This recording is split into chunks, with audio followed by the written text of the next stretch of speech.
So I was looking around for somebody that could give a suitable context for our time here in Slovenia. And I've been trying to get in touch with another fine gentleman who's not here with us, Marko Peljan, and I've been texting him about getting in touch about some other things. And at the end of the conversation that I've been waiting to have with him for weeks and weeks and weeks and weeks and weeks, I said, hey, by the way, we're doing this thing, and he, yeah, I know. I'd really like somebody that could talk about the Slovene context, and he's immediately mentioned Ida Hirsenfelder, and gave you the highest recommendations. And when I wrote to her, you basically said, yeah, I'm already aware of it. This is like the coolest thing I've ever seen. I will do anything. So here we go. We've asked her to do anything, and she's going to give us a good context for our explorations here in Slovenia. So without further ado and tangents, may I present Ida Hirsenfelder. Thank you, Derek, for the invitation. I was indeed very thrilled about the festival. I was giving a thumbs up by Richie from Melbourne, I think, or somewhere Australia, a good friend who's doing vector graphics and a festival of light art. And he said, oh, guys, it's going on right next to you. You have to go and see it. And we said, okay, great.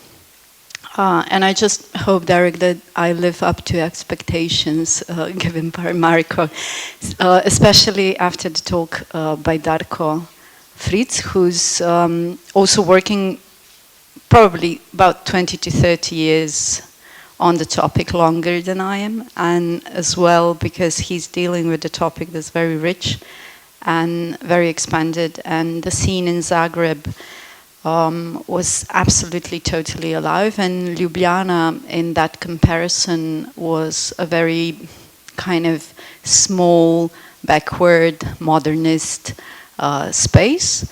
Nevertheless, there were artists, as we found, that worked very progressively with the ideas of contemporary times of the 60s and 70s, when computer art was just starting to get its momentum, and didn't get its momentum quite yet technically, but there were the ideas flying around.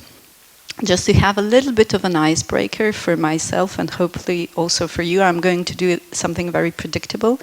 This is read a passage, doing a quote, but it's not just any quote. It was like a couple of days ago, our translator at the Museum of Contemporary Art came to my office and said, oh, Ida, I have this problem. I'm translating something for Darko Fritz that we're exhibiting on the 15th of November, a part of his selection from Bit International. And she said, I have this quote, and I think that in the original text translation to Croatian, they got it wrong. Could you have a look at it and confirm if I'm correct? And the passage goes, and basically the passage is really nice for me as an introduction because it actually sums up very quickly everything what I will be talking about.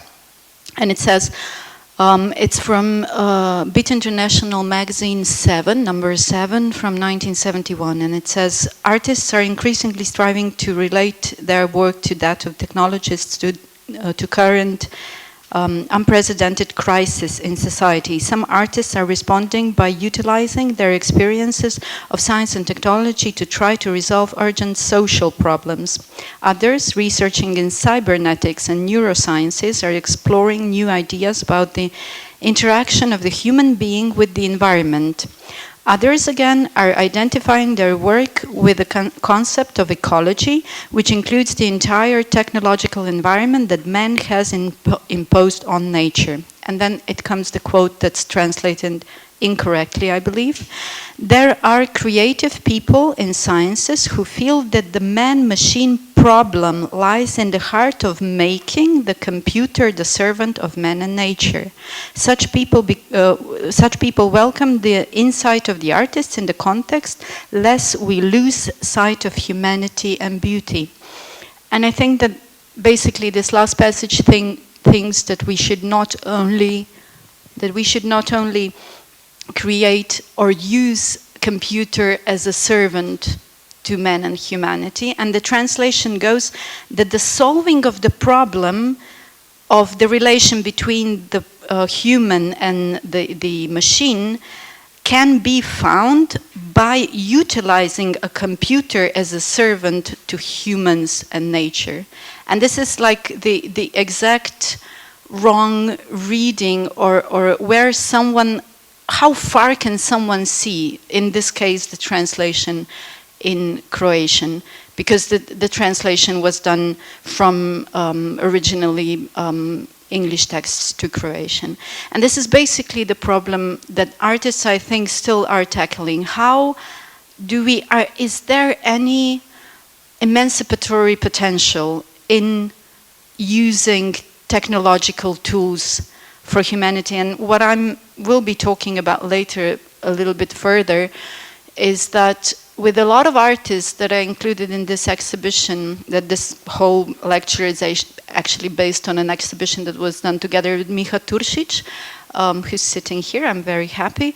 2 years ago at the Museum of Contemporary Art, and we were just focusing in the local artists, how have they been using computers before actually they got the tools to use them. So how they envisaged the possibility of using computers in order to address some expansion of perception for humans, and how we see ecology and how we see nature and environment around us. And this, what I said, that I will talk about this a little bit further, is that with a lot of artists, I've noticed that in their maturer years, well, in the beginning they were real pioneers, but in their maturer years, they were, many of them, quite entangled in questions of emotionality, of like basically really spiritual connection with technology. And this is something with someone who's really gazing in technology far beyond its utilitarian use, then they can find something that it kind of enhances a human being far beyond just being one element in the machine called society. So from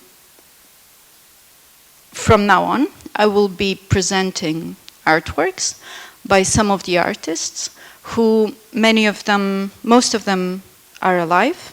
I'm very happy about that. And they are still actively working in the art field. And they have used computers or something like computers very early on.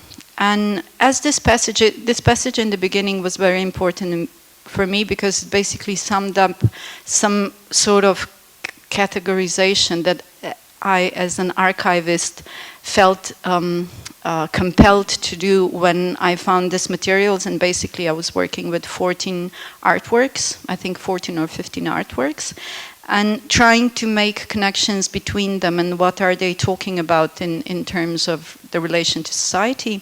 And basically I kind of categorized them into the art that's interested about programming languages, hacking language, hacking linear narrativity, and addressing also the interactivity of art. So expanding the language of art as the art piece is speaking to the receiver who is consuming the art piece, but to make this feedback loop where the one who's perceiving the artwork can also intervene with it and change it radically. Then the second part or body of works would be related to what is the questions of what is reality, what is virtuality. It comes from also the cybernetic kind of feedback loop. But it talks about the virtual spaces or hybrid spaces, or basically addresses this capability of how we can understand our physicality in a broader sense. But it's got to do more with like architecture and space and choreography of body in the architecture and space. And then the third part would be works that deal with computer animation in real time, and I think that also vector graphics. I have 2 cases of vector graphics, which I'm very happy of. Computer animation in real time, and basically this is more a technological nutcracker in a sense of how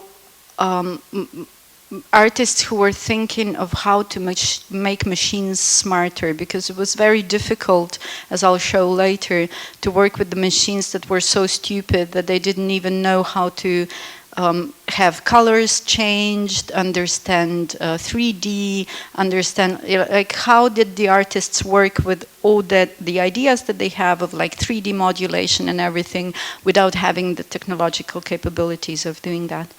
And then the fourth kind of bodies of work have to do with responsive spaces and incorporating biology and biological systems in relation to cybernetic systems, and how does the body, again, how body becomes a part, a realistic part in this feedback loop.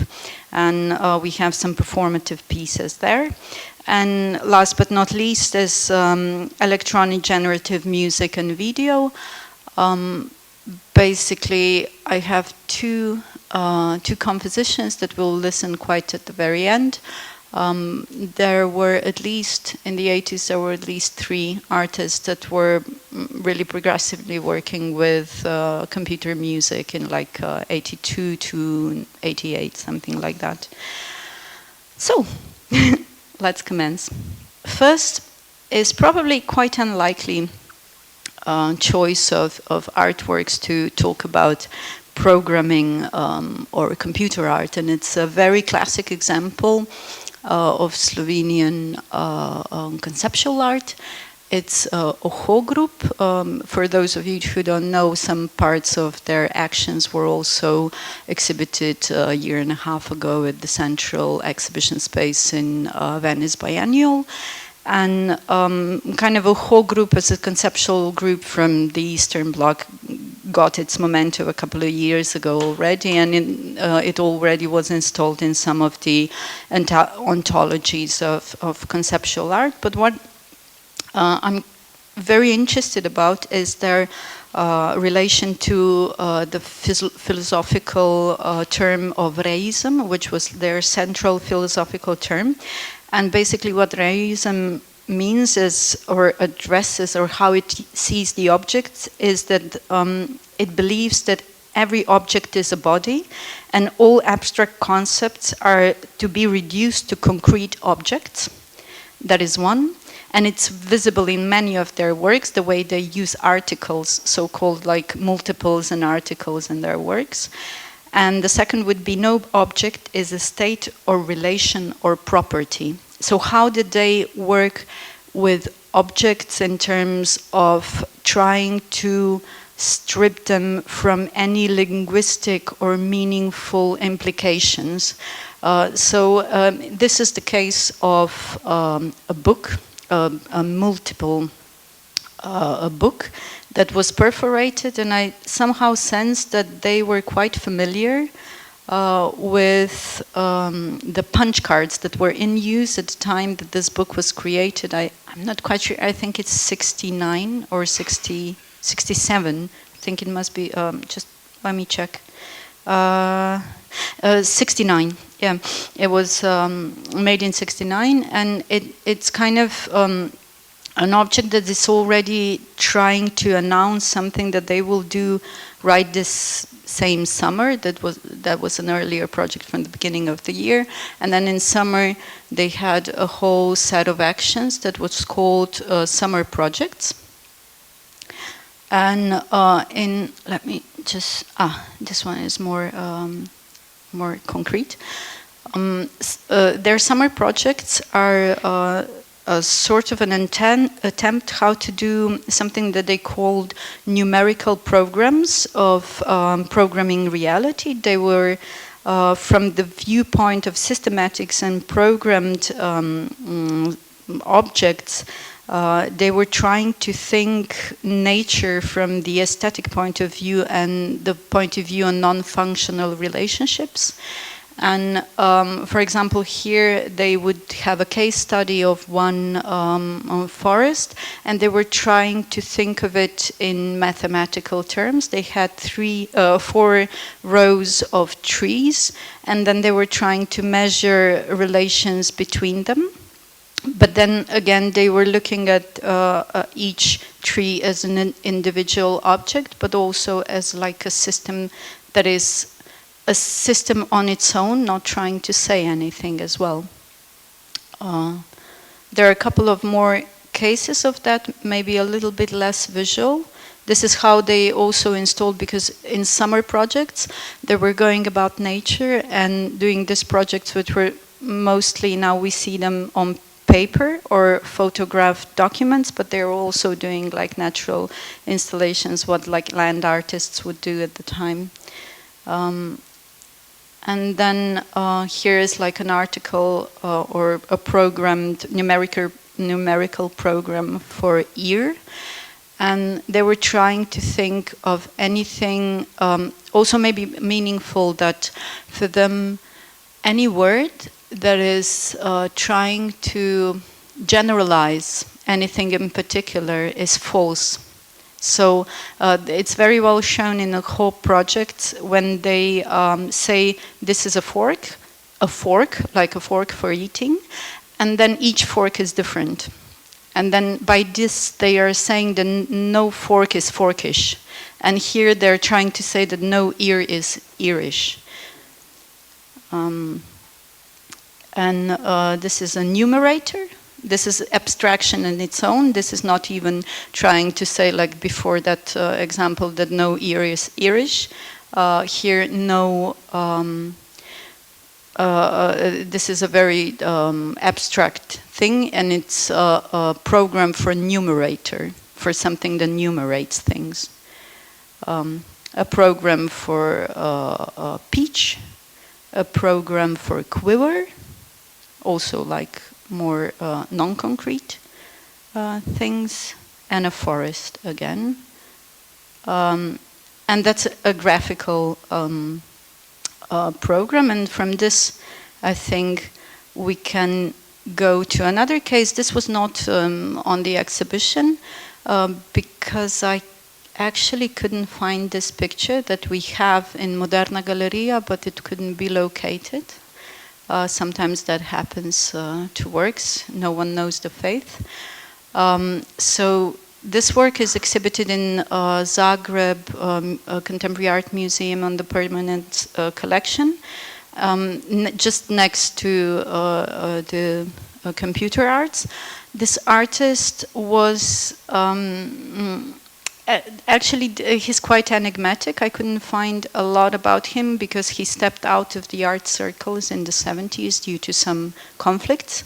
But he was anticipating this, that the numeration, like in the environment of cybernetics, and everyone was still talking about cybernetics, he was anticipating that kind of computerized system will play a large role in visuality, but his other pictures that we have in the museum's collection are rather kind of well, not pointillistic, obviously, from historical point of view, but he worked with color in much similar way that he worked with numbers, trying to organize them as a system. So that's Janez Logar, whose elder brother is quite known artist as well, from paintings. And paintings are quite large scale, about 1.5 meters, something like that.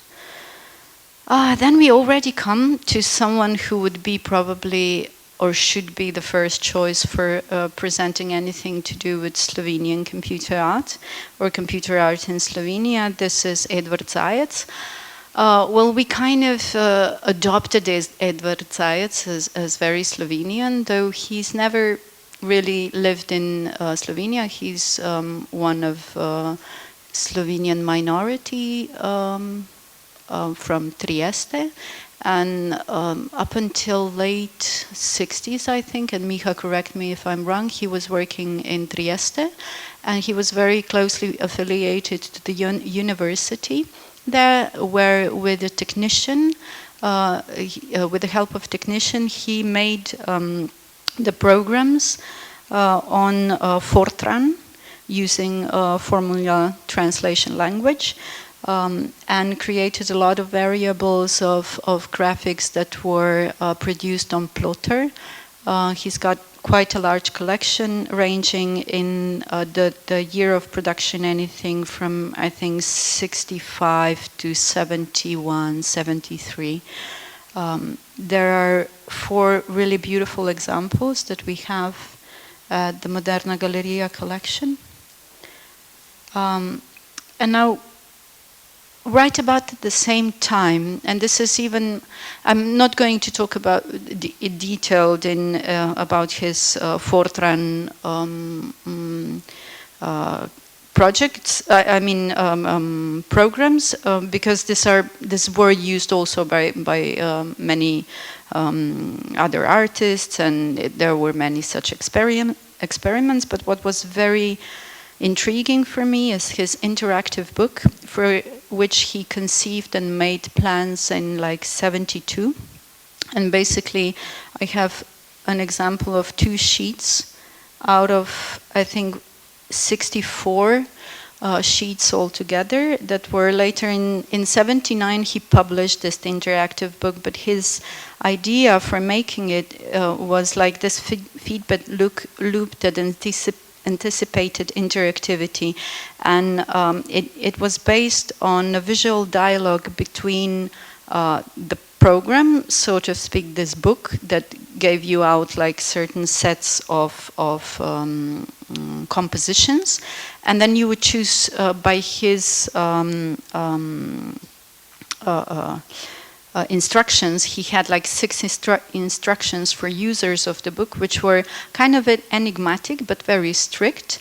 And then you would choose 2 of these sheets, and then you would, according to your own decisions as a human factor in this program, you would choose to create a third composition according to what was given here numerically and geometrically. And then he anticipated that by the usage of computer, the human inserts not really flaw, but organic variables in the program itself. So he was already thinking very broadly in terms of AI, in terms of how computer could incorporate organic logic in its program. So this is for me, a very radical piece, which lacked, like for 40 years ahead of its time, it lacked all the technological capabilities of creating anything like it, but it was still conceived for the future. Or it was already, for him, was already reality for Edward Zajec. This is how he presented the book for the visitors of the gallery to be able to interact with and to freely choose. And that's the book that was then later published in 79. And there are the materials for the procedure, how the shapes are chosen, how the numbers are chosen, how the composition and the regularity is chosen. And if you go and read through it very many times, you will not understand it, because he purposefully left a lot of enigma in the instructions for you to be able to act as a human factor. And then this piece is from 71, and it's on film, and it's Edward Zajec's conception of randomization of color and how to create a system that would constantly invent itself. And it's basically a film called Cube, and it has many very variations. Later on in the 80s, he started to use color with this, but even earlier than that, he started to write programs and interactions, how this, how the colors would interact and play on each other. And then all these concepts that he had about randomization came together on a project that was developed only in 2014, Micha, with in the production of Xeut, on the invitation of Xeut and programmer Slavko Glamočanin, who was, and then you created basically a project that he was already thinking of as early as 71. And then, like, also, I think that the composition that was chosen for this piece was, I think, Debussy. And this is one case where we can prove that there is a lot of romanticism and a lot of, like, different aesthetic, audiovisual aesthetics that the older artists have concerning the computers and how computers should sound and how computers should affect us. Now we're entering already this kind of category that I sort of defined as playing on different understanding of space and architecture. And this is a piece by Seta Mušić. Seta Mušić was basically a scenographer who was working for radio television, the national television, and this composition was actually a ballet performance created in 1970. The whole length of the performance for television is 12 minutes, 52 seconds. And I think that in here, of course, the usage, they did not use really computers, they used analog manipulation of picture with keying and extraction of color and contrast parameters of shapes and so on. And this is very analog in its sense, but the way, this is now the whole video, and I'll go for it a little bit here. And I think, of course, she was very affected visually by operatistic, let's say, style or fashion, something that was very fashionable at the time. But also what is visible is anticipating of a completely abstract 3D space that then we can later, really much later, recognize in computer games, and how she pixelated the space. Of course, we can say that this is only due to the fashion of operatistic expression, but I think that is something that is anticipating something more in the space that is just visible through the lens of looking at it as fashion. And also sound-wise, it was very experimental.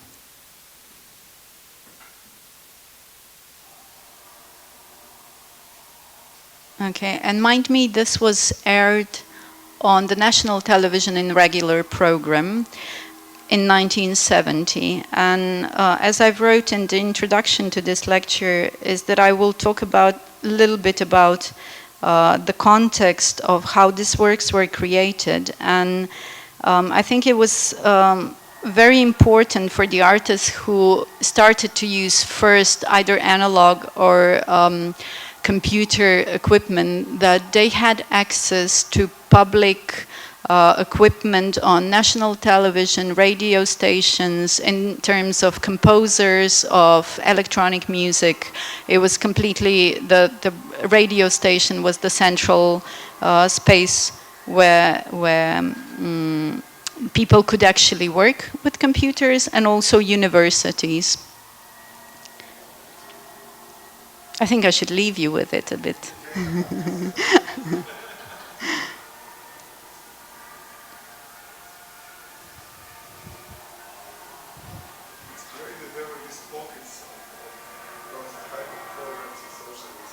Yeah.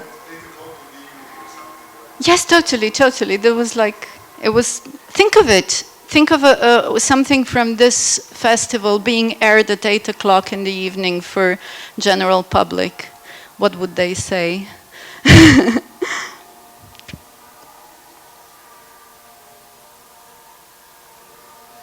And maybe for the international guests, I don't know if this was said in Darko's lecture, but the context of modernist art was such. In 48, Yugoslavia ideologically broke up with Soviet Union and created sort of the third option, and the third option were the politics of non-aligned, which came together as an actual body, and it actually connected the global south, a lot of African countries, South Asian countries, and it was actually opposing to the political strives of the Cold War between US and the USSR.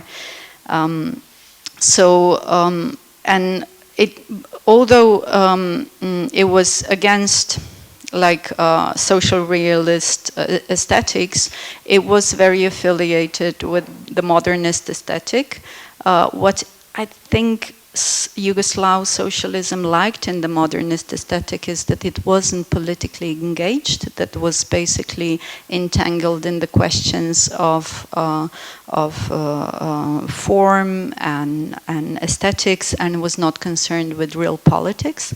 But at the same time, it was very politicized in terms that it would create a new socialist cultural space, which is looking to the future, and that's why, okay, now we are in the future, and that's why it was possible also for this very experimental, very avant-garde things to be either aired on national television or presented at any republic's contemporary art gallery or modern art galleries, just for the X-course. Now, we jump to the year 1992. Is Luca Frelich here? He's not present now. Okay, because he was also one of the creator of this piece, and this is Marko Pelhan's piece. And why I connected basically Seta Music's piece with Marko Pelhan's is because it anticipates a very similar treatment of space and architecture. The piece we are looking at now was created technologically on a Silicon Graphics computer using a program SGI Crimson. And after the independence of Slovenia and the breakup of Yugoslavia, the national institutions started to play much lesser role in production of art, and art was much more precarized, made unsecure in a way, and that's why it was necessary, like the national institutions were not the holders of the most progressive technology anymore, but the private companies were. And this piece was created at night time on computers of one of the private companies, not very far from here. And the piece is called Ladomir Factura, First Surface, and it's the first in the MacroLab series. It's called MacroLab version 1. And it's computer video animation created in real time. And it's conceived as a theater play without actors in a cybernetic space. And its basic reference is from avant-garde, and it's from Vasily Kandinsky's theater play from the 1928, who, on the basis of Mussorgsky's composition, created a theater play that was completely composed out of mechanic pictures and objects without actors. And this how you can see that the animation was created in real time is that because it was synchronized with the music, what is very obvious here. The music was composed, there were two compositions, the shorter and the longer version. The shorter was created by Tao Verhovec-Sambolec, who's also a very, very good artist, say. And the other one was by Random Logic, also electronic duo, playing a lot of good stuff at the time. What I still haven't found, and I hope that we will find it someday, is the master versions of this computer animation. I have like copies on different DVDs and VHSs, but we yet still haven't found the original Betacam version of this.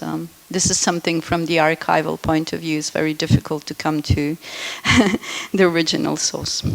If you have, do you have any questions? I think I'm just blabbering about, and I would, you know, if anyone has a question at any given time, I'd be really happy if there's an intervention. Yes.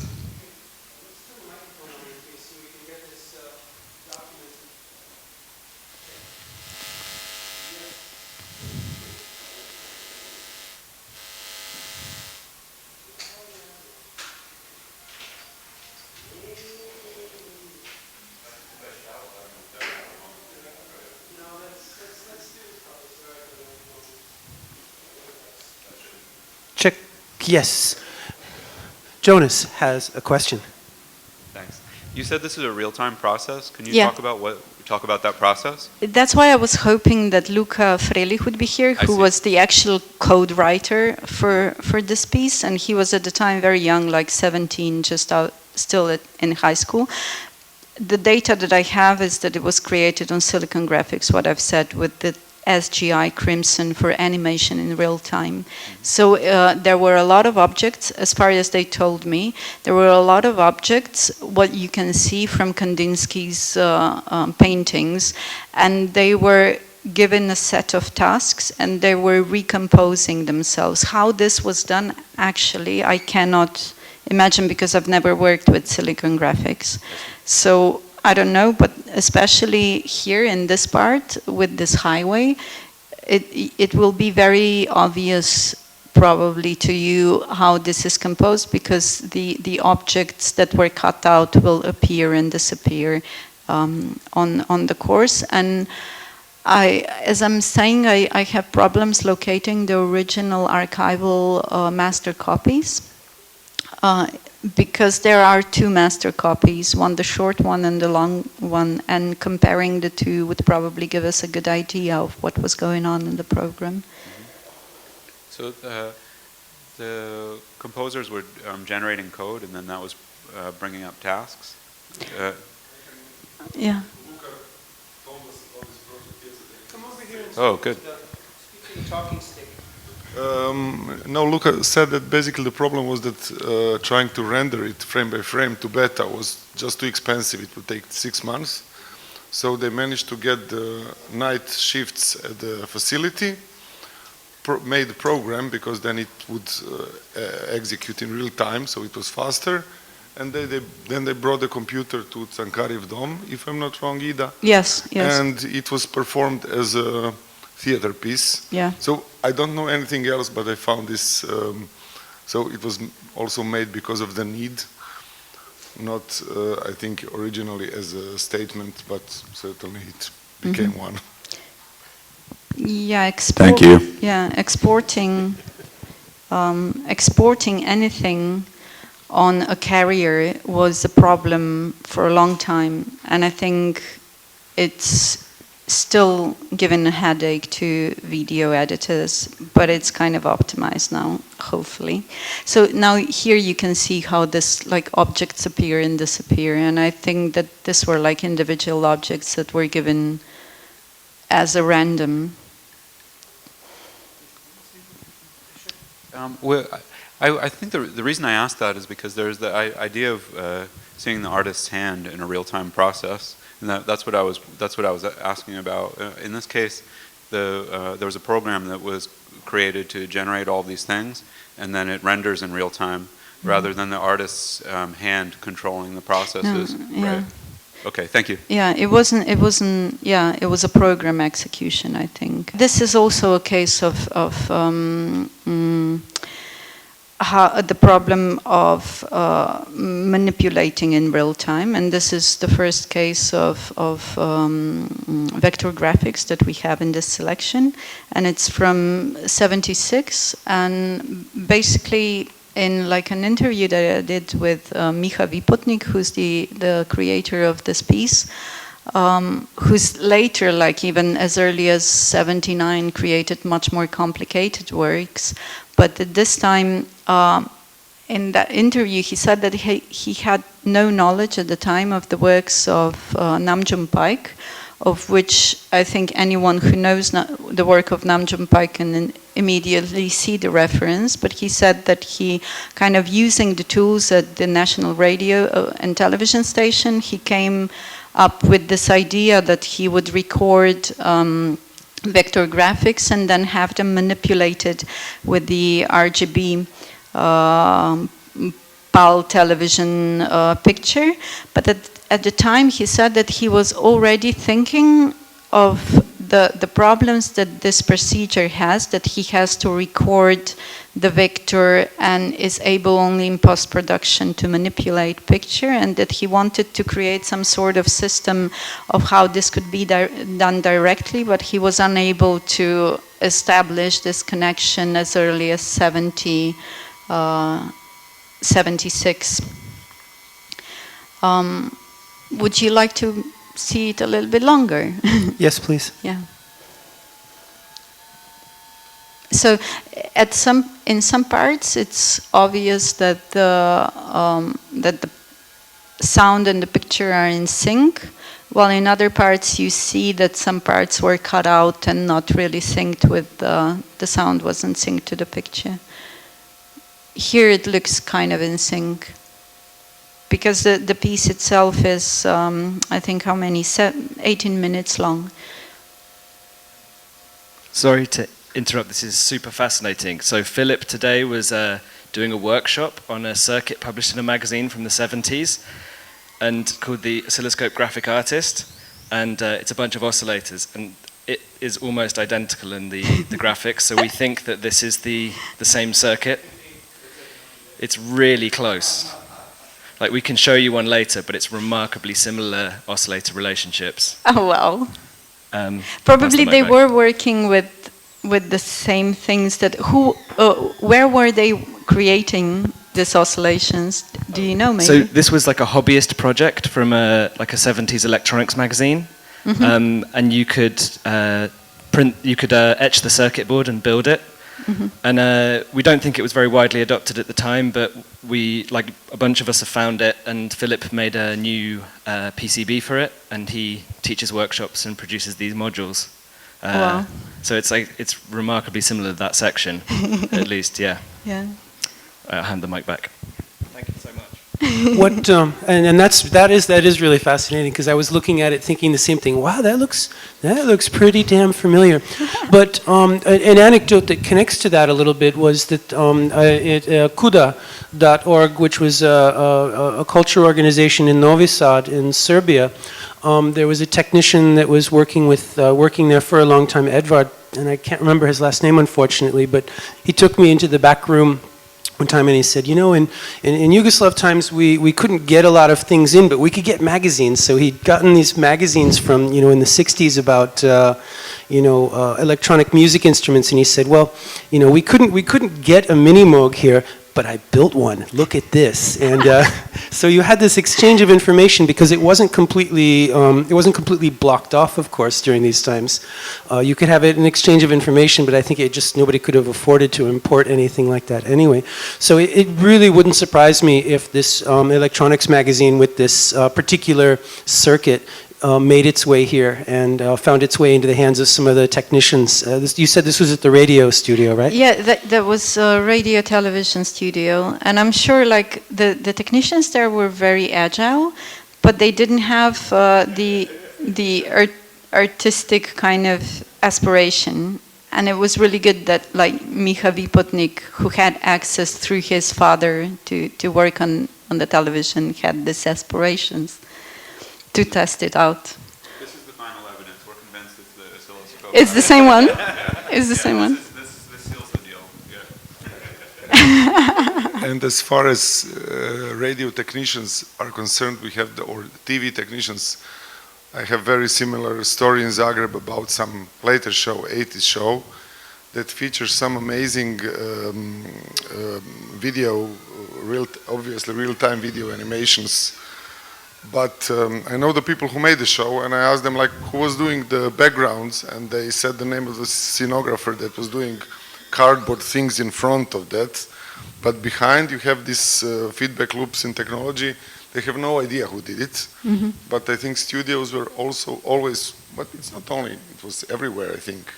Technicians always knew how to make these images, but there were very few things where they could actually use that knowledge and put it in a program. So yeah, they were probably delighted to have somebody come and yeah, well, play with my machines.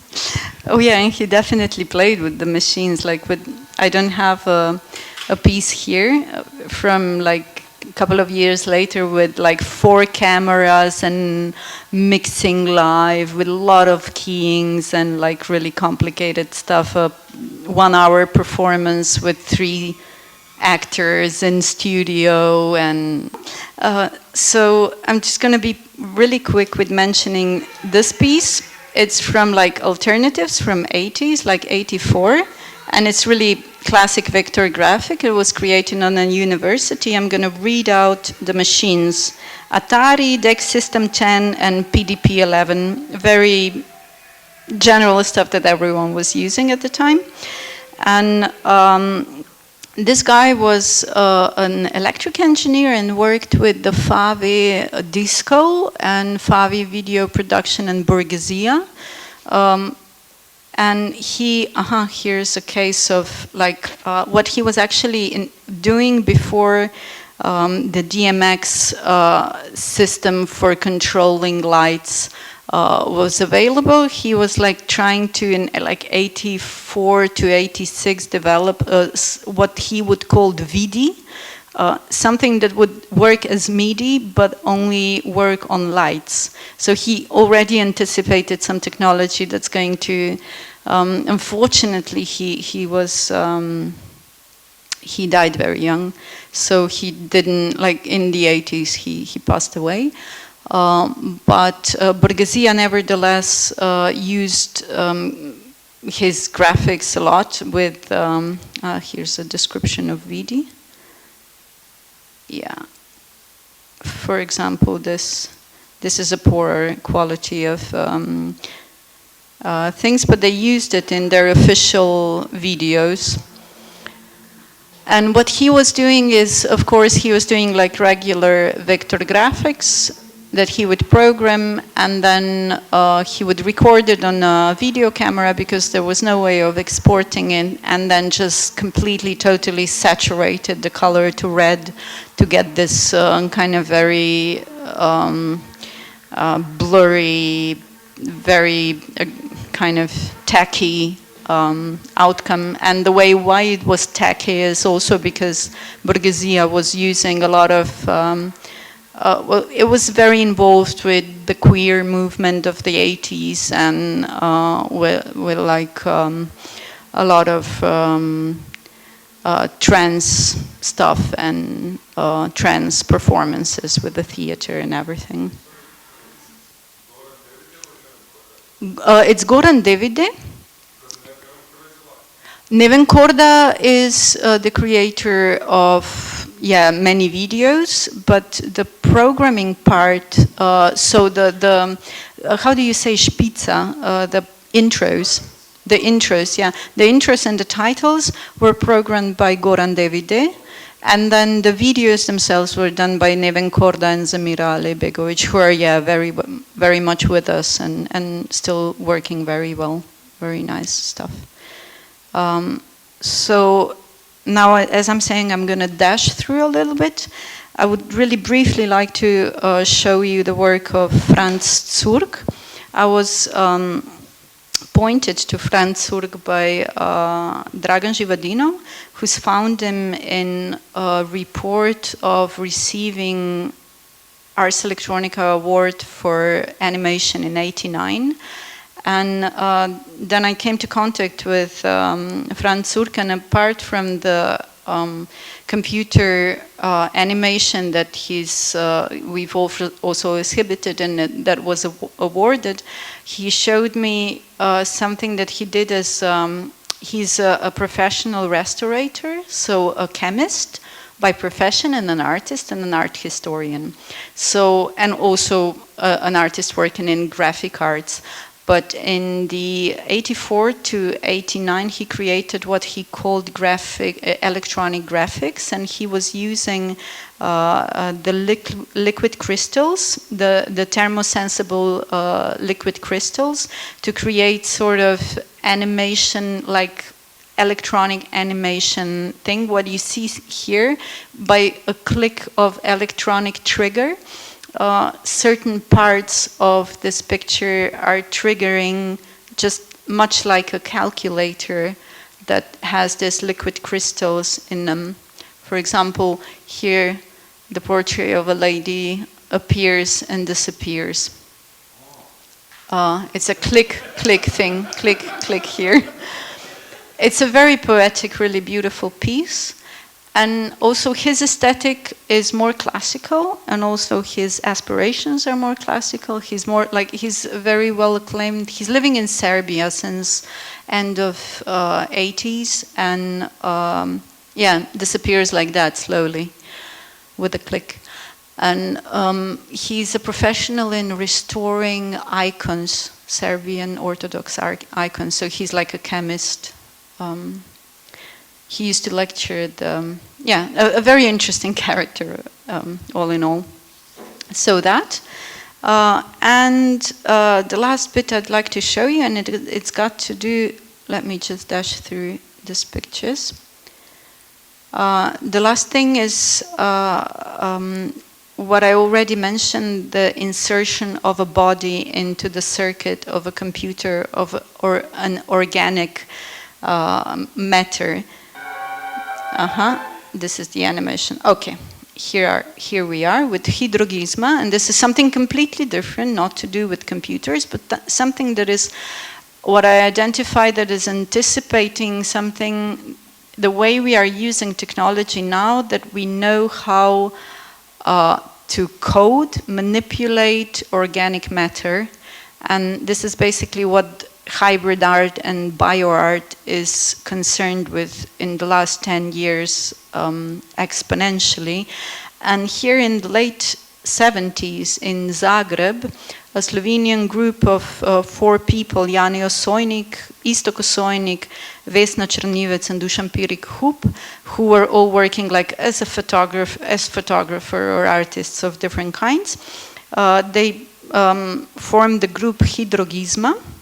And Hydrogisma is basically a kinetic installation that uses water as the main creator of sound, and then they trigger this and they play with water. And I think that in this we can sort of anticipate, also not so much in the piece itself, but the way they explained it with kind of almost a little bit hippie attitude, but how they address the relation between machine and nature is something that is in subtone. We can already read the anticipation of merging between the two. I was very glad with the first exhibition we had at the Museum of Contemporary Art, I wasn't able to find the sound, and digging through the museum's archives, I was later on really happy to find a sound as well of the reenactment of original piece from the end of 70s that was done in 2006 on one of our exhibitions.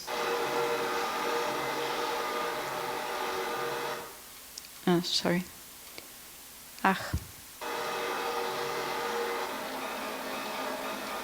Yeah, just very organic matter, something that we could listen to now as well with some of the stuff that we're doing. And then a very important person that I would like to mention at the end, and I'm really saddened that he's not here since he was here yesterday, is Marko Košnik.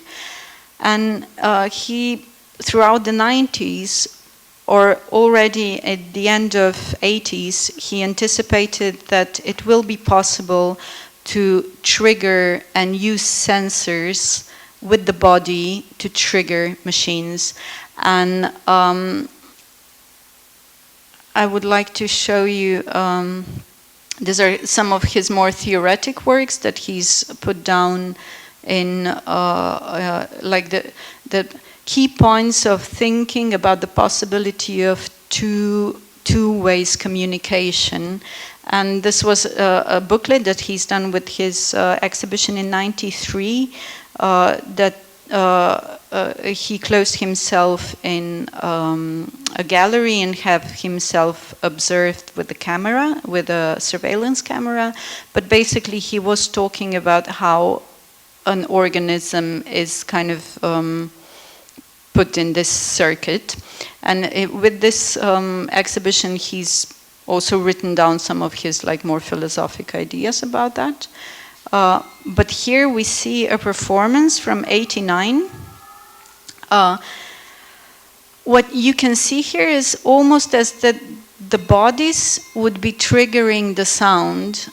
Of course, this was not possible at the time, and he had his actors really disciplined. It was the choreography was done by Tanya Zgonc, and it was very, very much controlled choreography, and the sound was basically the trigger for what the bodies would do. But the aim of it was to have the viewers think that this interaction between sound and body is already happening, so that the body is triggering the computer. And I think this is about it. If we have some more energy, we can still talk, or maybe give floor to the following presentations. No conclusions needed. Thank you, Ida.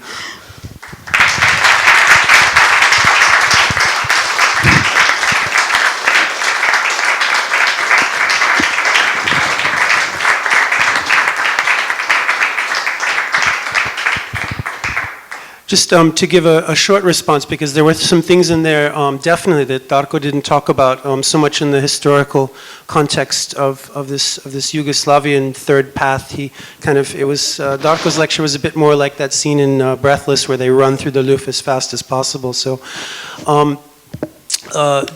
two responses that I find very interesting. One is, again, to kind of emphasize this third path of Yugoslav history, which made it possible for lots of things that weren't possible, let's say, in the Soviet bloc countries. I find it interesting when you say that these early animations were made on a PDP and an Atari, which are very Western machines, rather than some sort of Soviet attempt at reverse engineering one of those machines, and also the kind of support for the arts that did exist during Yugoslav times was quite incredible, even if it was very institutionalized, which that would be the reason why I could go at the beginning of the summer to Belgrade, where they have in the radio studio an EMS Synthi 100, which is one of the largest and rarest synthesizers on the planet, and do a residency there. So it's, there's, I think there are 12 of them left in the world. It's a bit like the root etra of the analog sound synthesizer world. My second response is comes a little bit from some stuff that I was talking with Antonella during a little interview earlier today, which was if we were to describe an era, and we would say, during this era of history, they were very interested in exchanging technical information. They were very interested in art as sets of instructions or algorithms. Or in the case of Zayats and Oho and this last artist whose name I didn't catch, that they were interested in body response. Sorry. Okay, Marko Košnić. Then they were interested in inserting the body into this thing. If we dehistoricized any of those things that I said, we could be talking about anything that's going on right now. Or, for example, using industrial processes the way that the new tendencies did to create democratic works of art. That could be a fab lab. I don't think that any of these kind of utopian aims or these aspirations have gone away necessarily. We've simply just transformed them. But it's interesting that we keep inventing new technologies to address the same issues over and over again. And that's something that I find very striking with all of this technological art, is that we still keep asking the same questions. We just have fancier, more expensive, more sophisticated solutions, but the problems don't really change. The problems are the same. Yeah, well, when someone's speaking in like the beginning quote is speaking about the problems in society and the crisis of the society, you could easily read this now, and it's reading. Yeah, it's a completely ahistorical quote. It could go anywhere, yeah. So I couldn't agree more. I think that we are dealing with the same thing, and more people are getting their answers from the machine about, like what I mentioned at the beginning, spirituality, emotionality, stuff that physicality, something that is very visceral, very body-like, and something that is very unmachine-like. So machines make us think of unmachine-like things. Hey, there's a conclusion. Thank you so much, Ida. This was fantastic. I really loved every minute of it. It's you've met every aspiration and risen far above. So thank you once again. Thank you, everyone.